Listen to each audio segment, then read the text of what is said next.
नमस्ते, Stanford scholar आपका स्वागत करते हैं। आज हम आपको एक research paper from non negative to general operator cost partitioning के बारे में बताएंगे।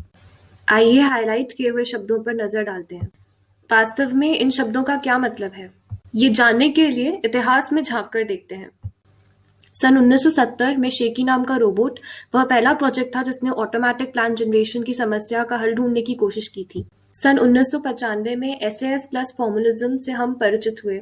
यहाँ SAS का मतलब सिंप्लीफाइड एक्शन स्ट्रक्चर्स है। SAS प्लानिंग टास्क का प्रतिनिधित्व स्टेट वेरिएबल्स के सेट, ऑपरेटर्स, वर्तमान स्टेट और लक्ष्य स्टेट से किया जाता है। प्लानिंग टास्क का एक उदाहरण कुछ ऐसा हो सकता है। एक इष्टतम प्लान उद्देश्य को न्यूनतम बनाता है। स्टेट ग्राफ में शुरुआत और अंतिम स्टेट के बीच सबसे छोटे पथ को प्लानिंग यानी योजना कहते हैं। 30 बाइनरी स्टेट से हमें 2 की घात 30 स्टेट्स मिलती हैं, जो कि काफी जटिल स्थिति है। अध्ययन के अनुसार सिस्टम पर कंस्ट्रेंट लगाने से पॉलिनोमियल टाइम में रिजल्ट प्राप्त हो सकते हैं, परंतु कंस्ट्रेंट सिस्टम असली दुनिया की जटिलता की नकल नहीं कर पाता। इसलिए हम ह्यूरिस्टिक्स यानी खोज करने में सहायक जानकारी का प्रयोग करते हैं। A-स्टार एल्गोरिदम एक फ्रेमवर्क प्रदान करता है जो ह्यूरिस्टिक्स के प्रयोग से स्टेट स्पेस में सर्च करता है। डोमेन पर निर्भर ना होने वाले ह्यूरिस्टिक्स के क्षेत्र में भारी खोज की जा रही है। लिनियर प्रोग्रामिंग या LP पर आधारित कार्य नीतियों का परिचय पहली बार सन 2007 में हुआ। HSEQ एक LP पर आधारित ह्यूरिस्टिक है जो कि कंस्ट्रेंट उत्पन्न करने के लिए पेट्रीनेट स्टेट इक्वेशंस का प्रयोग करती है। HSEQ पेपर के लेखक ने इस बात का दावा किया था कि HSEQ वास्तव में ह्यूरिस्टिक्स की किसी भी जानी हुई श्रेणी में नहीं आता। ये पेपर हमें इस विषय पर एक नया दृष्टिकोण देता है। ये पेपर हमारा परिचय अत्यधिक प्रदर्शनकारी ह्यूरिस्टिक्स की एक नई श्रेणी से कराता है। हमें मालूम है कि ह्यूरिस्टिक्स के एन्सेम्बल का प्रदर्शन अच्छा होता है। कॉस्ट को पार्टीशन करना यहाँ मुख्य काम है। यहाँ आप कॉस्ट पार्टीशनिंग का एक उदाहरण देख सकते हैं। कॉस्ट को पार्टीशन करने के अन्य तरीके हैं, पर इनमें अलग क्या है? कॉस्ट पार्टीशनिंग प्रत्यक्ष रूप से अंतिम एडिटिव कॉस्ट को प्रभावित करता है। उत्तम कॉस्ट पार्टीशनिंग के प्रयोग से सबसे ज्यादा एडिटिव फाइनल कॉस्ट की प्राप्ति होती है। ये पेपर LP बेस्ड ह्यूरिस्टिक्स को एक इष्टतम कॉस्ट पार्टीशनिंग प्रॉब्लम के दृष्टिकोण से देखता है। ये हाईली परफॉर्मेंट ह्यूरिस्टिक फंक्शंस के एक नई शैली पोटेंशियल ह्यूरिस्टिक्स का परिचय देता है, जो कि इसी दृष्टिकोण से प्रेरित है। एक टिपिकल LP पर आधारित निर्माण जो कि ऑपरेटर काउंट कंस्ट्रेंट पर आधारित हो, वो ऐसा दिखता है। क्या हम इस LP के कंस्ट्रेंट्स पार्टीशन करके सब LP का निर्माण कर सकते हैं जो एडिटिव हो? अगर ऐसा कर पाए तो वास्तविक LP और सब LP में क्या संबंध होगा? यहाँ एक सैंपल LP पार्टीशन दिखाया गया है। LP ओरिजिनल के 3 कंस्ट्रेंट्स को LP1 और LP2 में भाग कर दिया गया है। ऑपरेटर कॉस्ट को योगशील बनाने के लिए भाग किया गया है।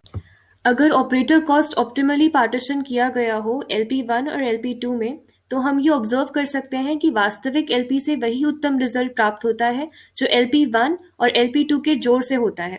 ये पेपर कई संख्याओं के पार्टीशन के लिए इसे जनरलाइज करता है। योगदान 1 का पहला परिणाम यह है कि ऑप्टिमल कॉस्ट में नेगेटिव कॉस्ट भी हो सकते हैं। ये एक नई खोज है क्योंकि अब तक सिर्फ पॉजिटिव कॉस्ट को ही लिया जाता था। ये पेपर एक नई योजना जनरल कॉस्ट पार्टीशनिंग से हमें परिचित कराता है। प्रमाणों का विवरण एक अलग तकनीकी रिपोर्ट में है। अनिवार्य रूप से नतीजों पर पहुंचने के लिए हर पार्टीशन के LP डुअल्स को संयुक्त कर ओरिजिनल डुअल से उनकी तुलना करी जाती है। HSEQ एक LP पर आधारित ह्यूरिस्टिक है जो अपने कंस्ट्रेंट्स पेट्रीनेट स्टेट इक्वेशंस से प्राप्त करता है। ये पेपर इस पर एक नए संघर्ष की चर्चा करता है। क्योंकि HSEQ का निर्माण LP पर आधारित है, हम इसे सब LPs में विभाजित कर सकते हैं। क्योंकि एक मनमानी विभाजन योजना अर्थपूर्ण निष्कर्ष उत्पन्न करने में नाकामयाब है, आइए सभी कंस्ट्रेंट्स जो कि स्टेट वेरिएबल से संबंधित है उनका समुदाय बनाकर पार्टीशन करते हैं। यहाँ एक HSEQ फॉर्मुलेशन दिखाया गया है जिसकी कंस्ट्रेंट्स को स्टेट वेरिएबल्स S1, S2 और S3 में वर्गीकृत किया गया है। हम पहले ही देख चुके हैं कि चुने हुए सब ग्रुप्स में हम LP ह्यूरिस्टिक को एक इष्टतम कॉस्ट पार्टीशनिंग प्रॉब्लम के रूप में देख सकते हैं।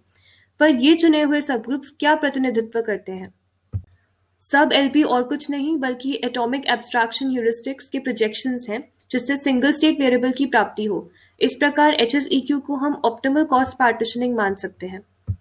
ये एक S1 वेरिएबल पे एटॉमिक प्रोजेक्शन का उदाहरण है। वास्तविक स्टेट स्पेस के अनेक स्टेट्स को एक सिंगल एब्स्ट्रैक्ट स्टेट में मर्ज कर दिया गया है।